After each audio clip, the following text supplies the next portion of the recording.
Renegades by Marissa Meyer, Chapter 22.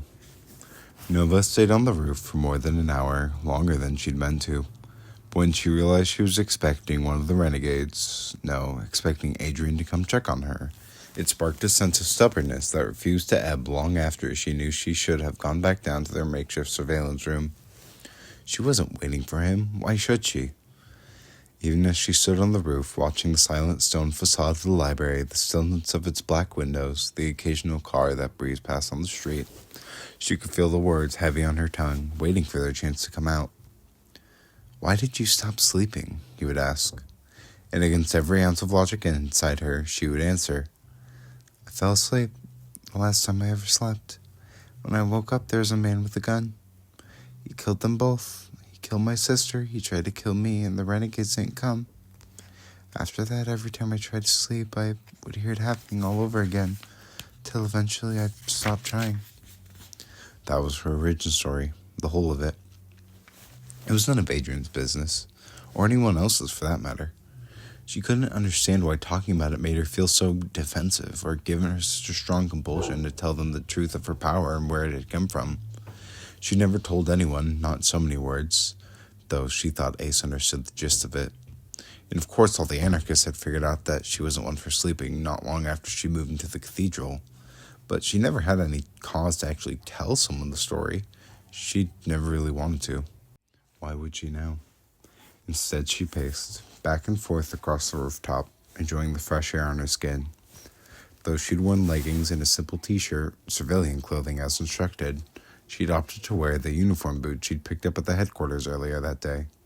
She figured she might as well use this Renegades mission to start breaking them in, though now she could tell that it wasn't necessary. They were, in fact, ridiculously comfortable, and a part of her hated the Renegades for winning, even at this. Finally, when she felt sure that any compulsion to give out unnecessary information was gone, Nova made her way back down to the 4th floor. Ruby and Oscar had fallen asleep. Oscar had not moved from his spot on the pillows, and Ruby was now lying with her head beside his, but her body perpendicular, so they made kind of a right angle on the floor, with nothing but their heads nearly touching. It seemed almost as though Ruby had gone out of her way to place herself in a position that wouldn't suggest anything beyond the fact that she was tired and Oscar was hugging the pillow. Though she could have moved her pillow to the other side of the blanket if she'd wanted to. Stepping over Ruby's legs, Nova approached Adrian. He had pulled the desk in front of the window and now sat with his feet dangling over the side with a sketch pad in his lap. He was drawing the library with quick, hasty lines, focusing mostly on the dark shadows that spilled from the alley.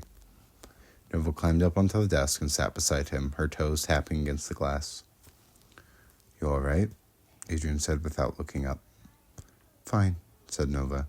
"The view from the roof looks pretty much the same as the view from here." "I know. I scouted it out yesterday morning." Her lip twitched again, and she wasn't sure what was more annoying, that he hadn't followed her to ask about her parents, or that she still sort of wished he had. "So, other than squiggly dinosaurs and bracelet clasps," she glanced at the sketch pad, "what sorts of things do you like to draw?" He hummed in thought, sketching in a blur of shrubbery around the library's foundation. "I draw a lot of tools and weaponry for the Renegades, armor pieces, handcuffs, things that might come in handy when we're out patrolling. Not just for our team, but for everyone. It's really made a big difference in the things we can accomplish." "I bet it has," said Nova, trying to keep any resentment out of her tone. "But when I'm left to my own devices," said Adrian, "I like to draw the city." "The city?" He set down the pen and turned back the pages of his notebook. A number of them were blank, and she wondered if there had been drawings there before. Drawings that had since been brought into reality, until he arrived at a series of dark, detailed images. Unlike all the marker drawings she'd seen, these were done in charcoal. He handed Nova the sketch book, and she took it delicately, feeling her breath hitch. The first image was of the beach at Norway Bay, Harrow Bay, shadowed by the monumental Century Bridge. A couple was seated on the rocky shore, sharing a newspaper as they huddled beneath a single raincoat. She turned the page and saw Ashing Hill, a neighborhood of cobbled-together shacks and ready houses that had been a hot spot for drugs and crime during the Age of Anarchy. It probably still was, for all Nova knew. But in this picture, Adrian had captured 3 children harvesting bouquets of dandelions and clovers from the edges of the overgrown sidewalk. She flipped on, seeing a street musician strumming a guitar on the corner of Broad Street. Two huge dogs crawled around his ankles, then a sketch of the ticket booth outside of the old Sedgwick Theater. Most of the light bulbs burned out on the sign, and the posters on the wall still promoting a musical act from years ago. Then a few of the crowded flea market on North Oldham Road, where people came from all over the city to sell everything from hand-crocheted baby mittens to broken clocks to garden-grown zucchini. Nova turned another page and paused. She was staring at a scene of a shadowed glen surrounded by a low stone wall and thick, crowded trees. In the center of the glen stood a single statue, half covered in moss. It was an elegant figure, covered head to toe in a long cloak, with a hood that fell so far forward as to completely cover its face. All that could be seen of the person within the cloak was their hands, which were held just slightly apart in front of the figure's stomach, as if they were holding an invisible gift. Nova exhaled and flipped past the drawing. She reached the end of the notebook and started to turn back through the pages again. "These are extraordinary." "Thank you," Adrian murmured. Though he must have known they were extraordinary, she still detected a hint of self-consciousness in his voice. "Could you bring these to life?" she asked. "If you wanted to?" He shook his head. "I have to intend to bring it to life as I'm drawing it. Otherwise, it's just a drawing. Besides, even if I could, they wouldn't be any bigger than the page they're on. It would be sort of like making a super ornate pop-up book." He paused and added, "Though someday I would like to try making a life-size mural, a landscape that I can make real. It's been something I've been thinking about for a while." Nova flipped back to the drawing of the statue. She traced her thumb beside the hooded figure, careful to keep it hovering above the page so she wouldn't smudge the lines. "This is at City Park, isn't it?" "You've been there?" My parents used to take me to the playground when I was little. One time I wandered off without them realizing it, and I ended up here." She tapped her finger against the page where the hooded figure stood serene but imposing. "My parents were in such a panic when they finally found me, but I loved it. I felt like I just stumbled on something no one else knew about. I even remember—" She hesitated as filaments of memory spun through her thoughts. She frowned and glanced down at the drawing, then shook her head. "You're really good." "I've had a lot of practice," said Adrian, taking the sketch pad as she handed it to him. He fidgeted with the pencil, but didn't turn the page. "But enough about me and my extraordinary artwork. What sort of hobbies do you have to occupy your extra 56 hours per week?" Nova looked across the library. It was far past midnight, and the building was dark as a tomb, its single lamppost by the sidewalk dim and flickering. Seeing it this way, the place might have been abandoned these past 10 years, just as it might have been if Cronin hadn't chosen to keep it operating even during the Age of Anarchy. Even if that philanthropic cause had been covered for his black market dealing, it had to count for something, right? "Mostly I train and study and tinker." She cast him a sideways smile. "Some of us can't just draw up a tool and get to use it. We have to actually invent it." "I invent things," he said, tapping the eraser side of his pencil against his temple. "In my mind." "It's really not the same thing." He grinned. "But I guess I've taken up a lot of hobbies over the years. Not many stick, but I'm always trying to find a new way to keep busy." "Like what sort of hobbies?" "I don't know. I took up knitting for a while, but never progressed beyond really ragged scarves. Juggling, embroidery, astronomy." Whoa, said Adrian, laughing. "Start over. Knitting? Seriously?" "It's an undervalued art," said Nova, managing to keep a straight face. It had, in fact, been a 4-month preoccupation when she was 12 or so, but she'd been less interested in making winter accessories and more interested in the idea of being able to tote around weapons as vicious as 10-inch-long needles and no one batting an eye about it. "And bird-watching?" said Adrian. "Bird-watching, yep." That hobby had been Leroy's idea, who had insisted that it would help develop her patience, stealth, and observation skills. "Mostly around the bay. Did you know this area is home to over 40 species of waterfowl?" "In fact," said Adrian, "I was not aware of our waterfowl population, but that does seem like good information to have. You never know when it might come up in conversation." He grinned again, and Nova saw that his cheeks dimpled just a tiny bit once the smile got broad enough. She swallowed. "Okay, what else did you say? Juggling?" She could still hear Ingrid waxing on about the many physical benefits juggling offered, from dexterity to balance to hand-eye coordination. I got pretty good at it, actually, she said. If I draw you some bowling pins, will you give me a demonstration? Nope. How about some scarves, softballs, flaming torches? She turned her head away, in part to hide the smile she was having trouble keeping back.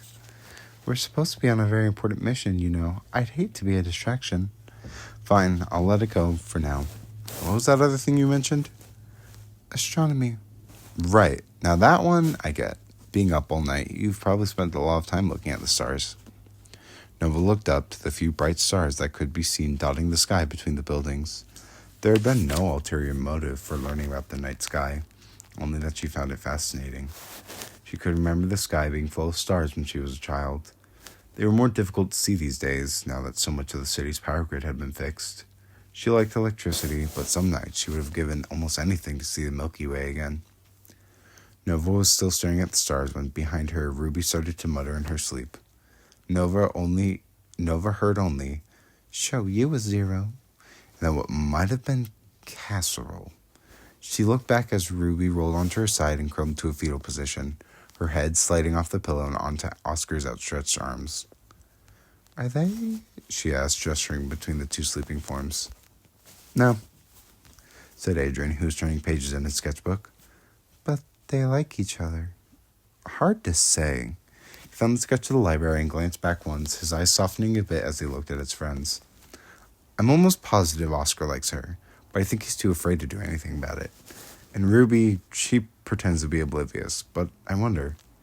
He thumped his pen against the paper. So what are you training for? You said you spent a lot of time training. For what? She leaned back on her hands. What did she train for? To destroy the Renegades, to avenge her family's death, to someday see Ace's vision realized, a world in which all people could be free, where the people would not be heralded over by villain gangs or the council, where prodigies would not be subjected to constant injustices and cruelty, as they had been before the Age of Anarchy. A world in which the anarchists could return to sunlight and not fear persecution for even the slightest misstep. For this, I guess, she whispered, tracing the filigree of her bracelet. To be a renegade. Adrian nodded, as if this were a perfectly reasonable thing to train for. And is it everything you hoped for and more? Smirking, Nova looked back at Oscar and Ruby again and saw that Ruby was drooling a tiny bit. So far, I can honestly say that this is surpassing every expectation. Turning back to the window, she saw that a silvered moon had risen over the library. It must have been going on at 2 o'clock in the morning. What's the significance of the bracelet? Nova looked down. She hadn't realized she'd been fidgeting with it again. Oh, it was my mom's. She cleared her throat. Thank you, by the way, for fixing it. My pleasure, he murmured. Reaching over, he took hold of the filigree between 2 fingers and twisted it around so he could see the empty setting. What happened to the stone? She pulled her hand away, settling it in her lap.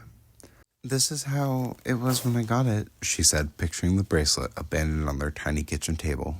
Ace had grabbed it as he carried her from the apartment, refusing to let another piece of David's work fall into the hands of the gangs. Her stomach tightened. Aren't you tired? She asked. Adrian blinked at the change of topic, but his surprise quickly turned to sheepishness. Not too bad. I've worked night patrols before. Plus, I had one of those energy shots right before you came back down. Go rest for a while. Nova brought her legs up onto the table, sitting cross-legged and watching the street and the alley and the pitch-black windows as nothing happened. This is what I'm here for, right? I know, but I don't want to miss anything. Miss anything of what? Said Nova, gesturing toward the library. He frowned. Adrian, she said more firmly now. I can handle this. If you don't get some sleep, we're going to be useless, so... She gestured to the blanket. He sighed and lifted his hands in resignation. Fine, but you'll wake me up in the moment you see anything suspicious, right? She sighed, feigning exasperation. What do you think I am, an amateur? Adrian stretched out in the blanket, pillowing his hands beneath his head. Watch it, Insomnia. You haven't even been a renegade for 3 whole days yet. She turned back to the window. In the glass she could see her own reflection. She was caught off guard by the faint smile still playing around her lips. She settled her focus on the library and said the words she thought Adrian would believe without question, but any renegade would hear as the absolute truth. Yeah, but some days I feel like I've been a renegade my whole life. Nova shut her eyes to hide the laughter in them. It sounded so painfully ludicrous. She was proud of her delivery. She'd almost convinced even herself. She waited for some smart comment to be shot back her way, but none came. She frowned, waited some more, and heard only heavy breathing. Nova glanced back over her shoulder. Her jaw fell. He was already asleep. You would be one of those. Sighing, she wrapped her arms around her legs, settled her chin on her knee, and stared out into the dark world beyond this abandoned office. She had always been astonished by people who could fall asleep fast, like there was nothing to it. Like their spirits weren't burdened with suffering and resentment. Like their hearts and minds could so easily be at peace. After a while, she dared to look back at Adrian, just to make sure he was really asleep. She frowned as her gaze alighted first on the steady rise and fall of his chest. Her attention swept down his lean body to casually crossed ankles, then back up to his face. He had removed his glasses and set them neatly folded beside the wall. His face was different without them, more open and tranquil, though that could have been just as much because of the sleep. She knew it was a stereotype, but the glasses really did give him an air of studiousness, of artistry. Without them, he looked like, well, like a superhero. A really good-looking superhero. Nova flushed, suddenly mortified at the direction of those thoughts, and hastily turned back to the window, vowing not to stare at him for another second. The vow was harder to keep than she ever would have admitted, but keep it she did. Listening to the sounds of deep breathing, the occasional rustle of fabric, and peaceful sigh as her companion slept and shifted and slept some more. In the city, a distant siren, a motorcycle roaring to life a few blocks away. It wasn't the shortest night of her life, but it wasn't the longest either. She searched for any sign of activity inside of the library, but there was nothing but stillness and darkened windows, which was good. Ingrid and the librarian would have had all the previous day to clear the library of incriminating evidence. There was nothing to do now but wait until morning, when Nova could encourage the renegades to go inside. The librarian could prove that he had nothing to hide, thereby putting an end to this investigation. Nova was getting anxious to get it over with. She had other things to be doing than sitting with a patrol unit on a hopeless surveillance assignment. She had things to investigate at headquarters, secrets to uncover, weaknesses to ascertain. She wasn't going to get any of that done here. Eventually, the sky overhead began to shift from black to navy to sapphire, a progression she was intimately familiar with.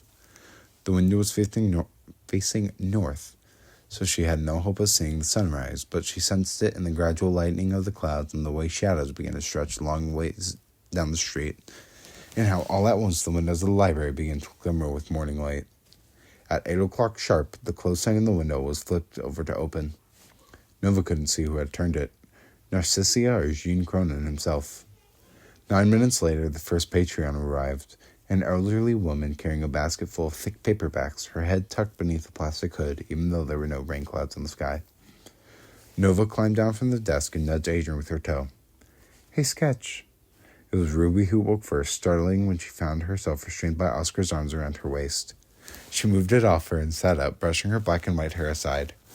Oscar and Adrian woke up moments later, Adrian jolting upward the moment he spotted Nova, remembered where they are. "Did something happen?" he said, his hands fumbling across the floor until it landed on his glasses. He unfolded them, slipped them back onto his face, blinking up at Nova. "Did you see something?" "Yeah," she said, leaning against the desk. "The library opened. An old woman just went in carrying a bunch of books, but I have a feeling she might have been hiding a machine gun under her jacket." Adrian blinked up at her, and she noticed he had a speck of white caught in the lashes of the left eye, what her mother had used to refer to as sleep dust. Nova had the most peculiar urge to lift up his glasses and run her thumb across the lashes to clear it away. "She's being sarcastic, right?" said Oscar, rolling a kink from his shoulder. Nova glanced at him. "Yes." A cacophony of giggles from outside drew them all to the window. On the street below, a crowd of young children had just arrived via 3 minivans and were being paraded into the library, perhaps a daycare retreat or school field trip. They stared until the last of the children and their teachers had disappeared through the large main doors. "Well," said Ruby, slapping her hands together, "we didn't really expect to catch anything on our first night, did we? I mean, who knows how often this illegal dealing's been going down? Nova shifted her attention between the three renegades. Is this really our plan? To stake this place out every night for all eternity? What if we never catch anyone? What if this black market clients don't use the alleyway but go in through some other entrance? He could have a secret underground tunnel for all we know. Or just a thought, what if he's not actually dealing in black market guns and this is a waste of time? It's too early to determine any of that, said Adrian. So how long do we keep doing this before we try something else? Nova pressed. Adrian opened his mouth but hesitated. Well, started Ruby, longer than one night at least. Nova gestured out the window. Look, I know I'm the new guy here, and maybe I don't have all the information to be making this call, but I really don't think we're going to learn anything from an abandoned office building staring at a closed public library every night. I think the only way we'll know if illegal activity is happening is there is to actually go inside. Adrian shook his head. The council is very specific. We can't do a search without first having some evidence of criminal activity. So let's go inside and get some evidence. It's a library. It's open to the public. It's not breaking any rules if we go. She trailed off, her eye catching on a lone figure on the street below. Her breath hitched. She quickly pulled her attention away, but it was too late. Adrian followed the look, his lips parting in surprise. Jackpot, he whispered. What? What is it? Said Ruby as she and Oscar pressed closer to see. See that woman down there? Said Adrian, his eyes tracking her as she crossed the street and ducked into the shadow of the library. I am almost positive that's Ingrid Thompson, the detonator. Nova swallowed, staring at Ingrid as she paused on the front stoop of the library and looked back, and was probably intended to give the renegades a good look at her, but that also served to make her look extra suspicious as she slipped inside. Adrian lifted his communicator band to his mouth. Sketch to the council, we just witnessed an anarchist, the detonator, entering the Cloven Cross library. There are civilians inside. An extraction team is requested. We'll hold the area. An extraction team? Said Nova, gaping at him as she tried to muddle through what Ingrid was thinking. The last thing she was supposed to do was give actual evidence that Jean Cronin was dealing on the black market. And seeing an anarchist enter the library may not be evidence, but it wasn't going to help the case for his innocence either. But Ingrid must have a plan. She knew Nova was up here. Did she still want Nova to bring the team inside? The extraction team will go in after the detonator, and maybe the librarian too, said Adrian. They'll probably bring backup. The detonator hasn't been active in almost 10 years, but she had a reputation for being pretty volatile back in the day.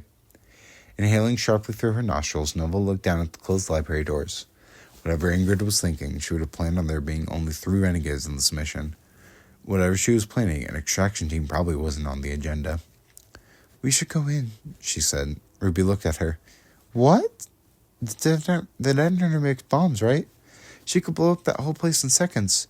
What if she gets into a fight with Cronin or something else sets her off? There are children in there. We can't risk anyone getting hurt. The others exchanged looks, significantly more anxious now than they had been even seconds ago. We're supposed to call for backup, said Adrian, but his words carried little conviction. We're not supposed to engage. That was when it was just us and the librarian, said Nova. But things have changed. Now there's an anarchist involved. What if this is our only chance to catch them both red-handed? Adrian looked at each of them in turn, his brow setting in determination. Making sure that civilians are safe is our top priority. But if we go in there and start ordering people outside, said Oscar, that'll just tip the librarian off that we're onto him. And probably scare off the detonator, too, said Ruby. Adrian peered down at the library for an agonizingly long minute, as if mesmerized by the sunlight glinting off its windows. The civilians are our top priority, he repeated. We'll find the detonator and the librarian. I'll hold them until help arrives. No violence if we can help it, and no need to cause a panic. He looked up, his jaw set. Now we're talking, said Oscar, a wisp of gray smoke curling around his fingers as he grabbed the head of his cane. Let's go be superheroes.